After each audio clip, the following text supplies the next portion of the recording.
will continue with the course on biostatistics and design of experiments. We have been talking about 2 sample t tests in the previous class. Basically 2 sample t tests means we have 2 sets of samples, that means you are comparing drug A with drug B, or you are comparing 2 different plants for their yields. So, we take samples and then we want to find out whether those 2 samples come from the same population or they are from different population. So, let us look at some more problems in that 2 sample t test. So, a sleep inducing drug was given to 30 subjects, okay. So, 30 subjects here, and at the same time a placebo was given to 33 subjects, you have it here actually, okay. And the time taken for them to get into the sleep was monitored actually. So, for example, if you look here, we are given 15 minutes, 25 minutes, 30 minutes, that means it took some volunteers 15 minutes to sleep when they took 2 volunteers when they took placebo, and 0 volunteers when they took the drug. So, it took 4 volunteers who took the drug to sleep in 25 minutes, and it took 3 volunteers to get into sleep after 25 minutes. So, that is what these numbers are actually. So, these numbers are number of people who took so much minutes to sleep. Now, the question is, did the drug lead to quicker onset of sleep? That means I want to know, okay, whether the average time taken to sleep by the drug people is less than the average time taken for the placebo group at 95% confidence interval, okay. So, it is quite simple. So, we have 30 volunteers who took the drug, and we have 33 volunteers who took the placebo, and this is the time. So, we can use the equation which I talked about in the previous class, okay. So, we need to calculate T. T is equal to XH minus XL, that means XH is your mean for one group, and this is the mean for another group, divided by SP square root of 1 by NH, that means NH is number of samples for one group and NL is the number of samples for another group, okay. And then where SP is given by NH minus 1 SH square. So, SH is the standard deviation for the first group, SL is the standard deviation for the second group, okay. And this is called the T calculated. If the T calculated is less than the table T, accept H naught. If T calculated is greater than the table T, then reject H naught. The degrees of freedom is equal to NH minus 1 plus NL minus 2. So, this in this particular problem it will be 63 minus 2, 61 will be the degrees of freedom. Now, what is the hypothesis? The null hypothesis H naught will be, okay, mu A is equal to mu B, okay, that is the null hypothesis. That means both the drug A could be the drug, B could be your placebo.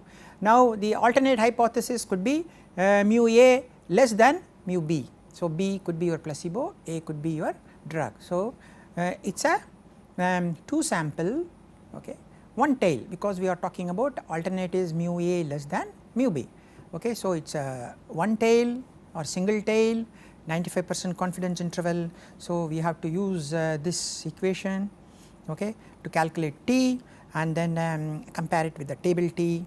If this T is less than the table T, we accept H naught for 95% confidence, that is P is equal to 0.05 one tail test.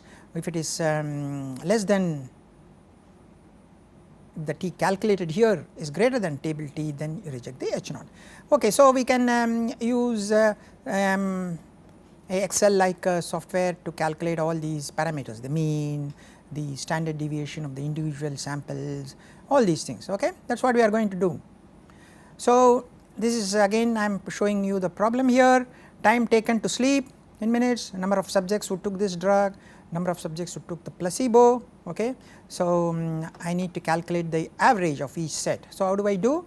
So, I will do 15 into 0 this, 15 into 2 is for the placebo, 25 into 4 is here, 25 into 3 is here. So, like that I do go down, down, down, and then I do all the summation here, and then here I divide by 30 because there are 30 people who took the drug, then here I divide by 33. So, it took 40.5 minutes on an average for the subjects who took a drug to get into sleep, whereas it took 43 minutes for subjects who took placebo. Now, the question is is 43 and 40 appears to be different, but is 40.5 is statistically less than 43 at 95% confidence interval. Okay. So, now we need to calculate the standard deviation of each set. Okay. Then we need to calculate this NH minus 1, that means here it could be 30 minus 1, NL minus 1 could be 33 minus 1. Okay. Then standard deviation square, that is variance, take the square root, substitute here, and then calculate the T calculator, and that is what I am doing in this part of the sheet. Okay. So, what do? I take average, this is my average is 40, okay. Then I will take the individual value, okay, individual value, and then multiply it by the, then square it and then multiply it by the, okay, number of candidates. Okay. So, here it will be 40 minus 15 square multiplied by here 0, whereas in this for the other, for the placebo I will do 43.03 minus 15 square multiplied by 2, like that I keep on doing down, okay. Okay. Then I will do the summation, then I will do the overall summation, okay. Then I can calculate the 251 is what I am getting here, okay, 251 is what I am getting here, and then that is multiplied by 1 by 30 plus 1 by 33, that is this term here, okay, and then I am taking a square root here, you can see here square root, and then I am doing the difference is 2.5 because SH minus XL you have, so the difference is 2.5 and the denominator is 3.99, so T comes out to be 0.633. Now, is this T statistically T less than the table T or greater than the table T for 61 degrees of freedom for P 0.05 one tail test? Now, I go to this, it is a one tail test 0.05, okay. So, I go down 61, so it is 1.645, okay. So, we can even take so obviously this T calculated is much less than the T table. So, we cannot reject the null hypothesis, that means there is no statistically significant difference at 95% confidence limit between the placebo and the drug. Okay. So, although it looks visually there is a decrease of 2.5 minutes on an average for people who have taken the drug and compared to placebo to go to sleep, but when you do this analysis we find that there is no statistically significant difference at 95% confidence. So, there is no reason for you to reject the null hypothesis. So, you understand this problem. So, we make use of this equation, the equation is XH bar minus XL bar, that means mean of sample 1, mean of sample 2. So, if you call it this, then NH is the number of items in that sample 1, this is the number of items in the sample 2, okay, and SP is the standard error which you calculate using this formula. So, these are the individual variances for the sample 1, the sample 2, okay. The degrees of freedom here will be NH plus NL minus 2. Then you calculate T from this, that is called T calculated, then we use the table T, and then if the T calculated is less than the table T, we cannot, there is no reason for you to reject null hypothesis, that means you have to accept null hypothesis. Only if the T calculated is greater than table T, then we reject the null hypothesis, then we accept the alternate hypothesis. In this particular case we want to know whether the drug reduces the onset of sleep, okay. So, your hypothesis are null hypothesis is mu A equal to mu B, if I call A as my drug and B as my placebo, and the alternate hypothesis is mu A is less than mu B, okay. So, how do we calculate each of these? It is quite simple. Let me first talk about the averages, how do you calculate averages. So, what do you do? 15 into 0, 25 into 4, like that you keep on doing it, okay. Then you sum it up and then divided by 30, that will give you the average time taken for the people who took the drug. So, for the placebo you do 15 into 2, 25 into 3, 30 into 3 and so on, again you add it up and then divide by 33, you get the average as 43.03. So, you can call it XH bar, this is XL bar, okay. NH will be 30, NL will be 33. Now, how do you calculate the variances here? what do you do?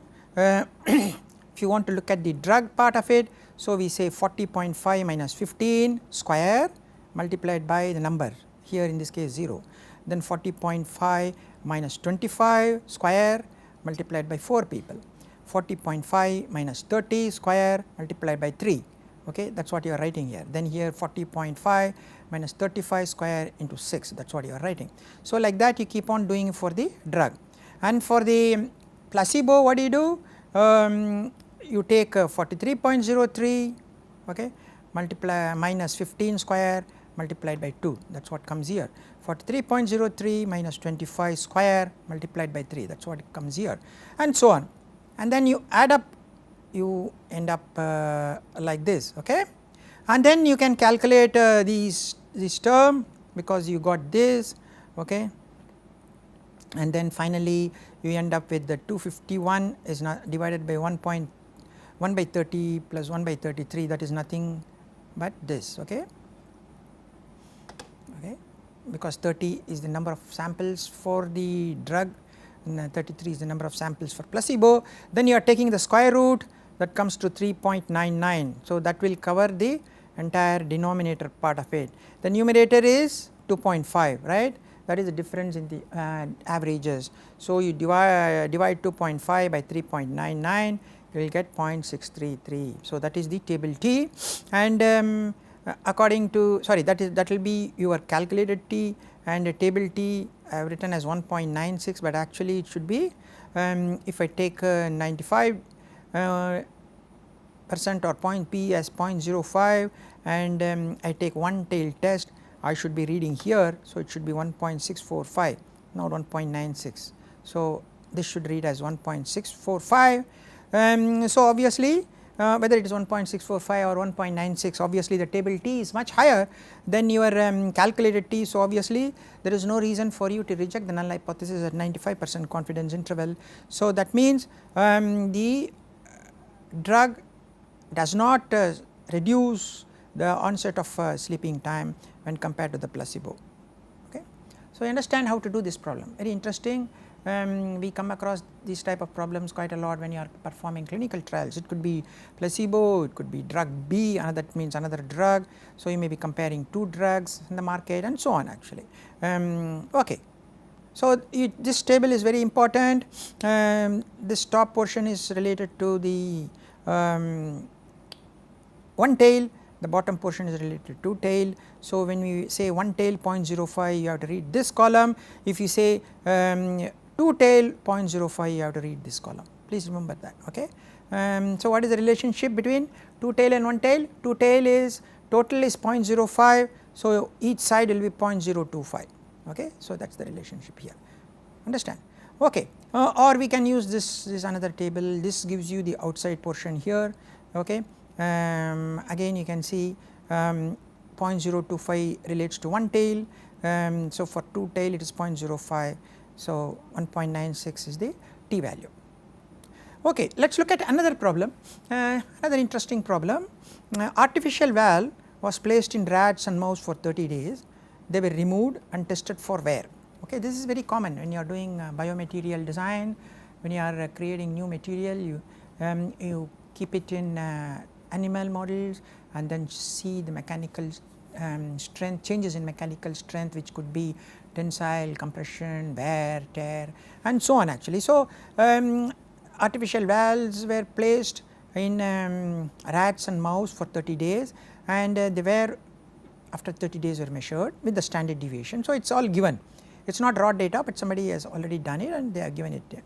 Can it be said that the wear is less when the valves are placed in rats? Okay, so this is again a one sample T test, okay, because we are trying to look at where is less when the valves are placed in rats, okay. So rats will be less than the mouse, okay. So obviously it is a one sample T test, we can look at 95 or 99 depending upon the importance, okay. So the null hypothesis will be mu rats is equal to mu mouse, the alternate hypothesis will be mu rats less than mu mouse, okay. That is what is alternate hypothesis, that say 99 or 95 or whatever you feel, okay. This is what I have said. H naught mu rat is equal to mu m mouse, mu rat is less than mu m. Okay. So, we are talking about one tail test. Obviously, the degrees of freedom is 16, 10 plus 8 minus 2 I said, if you remember. So, 16 degrees of freedom, one tail test, p is equal to 0.05, you go here 16 degrees of freedom, you can read out 1.746. Okay.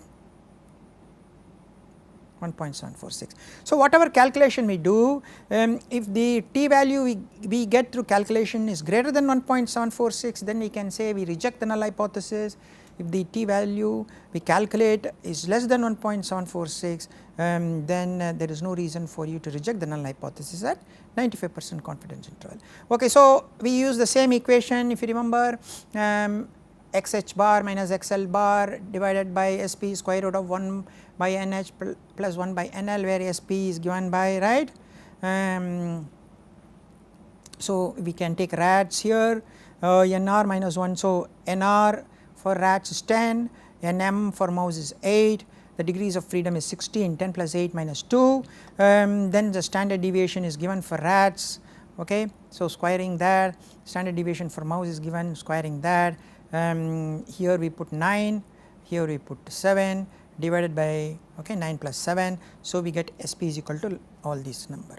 Okay, now, if you remember, t is equal to xr minus xm bars, that means average divided by sp, this whole thing which you have calculated here. Now, xr is given by this, xm is given by this. So, divided by, we are taking this, then we are taking a square root of 1 by 10 plus 1 by 8, we get 6.89. Okay. So, obviously, the t value we calculate is much larger than the table t. So, we reject the null hypothesis at 95% confidence interval. Okay. So, then we accept the alternate hypothesis. Please note there is a minus here because I have taken rat minus xm and the rat numbers are smaller. Now, even if you look at 99% single tail test, well, let us look at 99% single tail test, that is, you look here, that is 0.01, okay, 10 plus 8 minus 2 is 16. So, let us look here, 2.583. Okay. So, 2.583 is still 2.583 is still smaller than 6.89. So, even at 99% confidence interval we can reject the null hypothesis. Okay. So, whether it is 95 or 99 we can reject the null hypothesis, that means you accept the alternate hypothesis. So, there is a statistically significant difference, that means the wear is much more in rats than in mouse of the artificial wear. So, you see we have done a lot of these type of problems. I have been showing you quite a lot. You can use simple Excel if the and do all these calculation. All you need to know is these set of equations here. You can use the t test function that is available in Excel, where when you have the raw data for set of samples and another raw data for another set of samples, and the t test function that is available in Excel, you can do something called the 2 sample t test when the variance are equal, and the 2 sample t test the variance are not equal. But that t test function cannot do this type of calculation, because in this data raw data is not given, the average wear and standard deviation are already given, whereas that Excel function t test can be done only when we have the raw data. So, if you have data like this, then obviously you have to use these equations, remember that. And you cannot use the GraphPad online software also if you have data like this, you have to use these equations. That is why I am spending a lot of time on these equations, that way you get an idea about the underlying mathematics behind calculating the t. Otherwise softwares can blindly give you some t and then it can tell you it is statistically not significant or statistically significant. So, anybody can do that, but you need to know what are the underlying equations that are used when you calculate 2 sample t test or 1 sample t test or confidence interval. That is why I am spending a lot of time on these equations. Okay. And for example, this type of problem you cannot do it with Excel, you have to do it manually like this. You have to take these equations, substitute here, and then using a calculator or something do the calculations. Okay. whereas Excel or even GraphPad can do if you are given raw data. What does that raw data means? For example, if you are talking about 10 rats, I will have all the 10 where value, no, 0.0045, 0.0048 like that, and if I have 8 mouse, I will have all the 8 where values, whereas here the average and standard deviation of this 10 data set is given. That means somebody has already done that calculation and given you. So the Excels or GraphPad will not be able to handle this type of data, so you need to use these equations. Okay.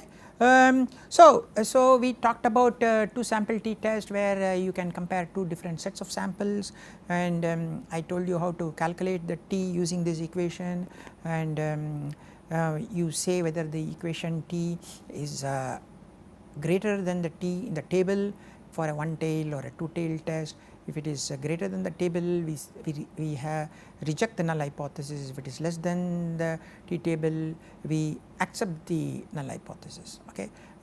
So and also we looked at one tail test where we are saying that the drug induces sleep much faster than placebo.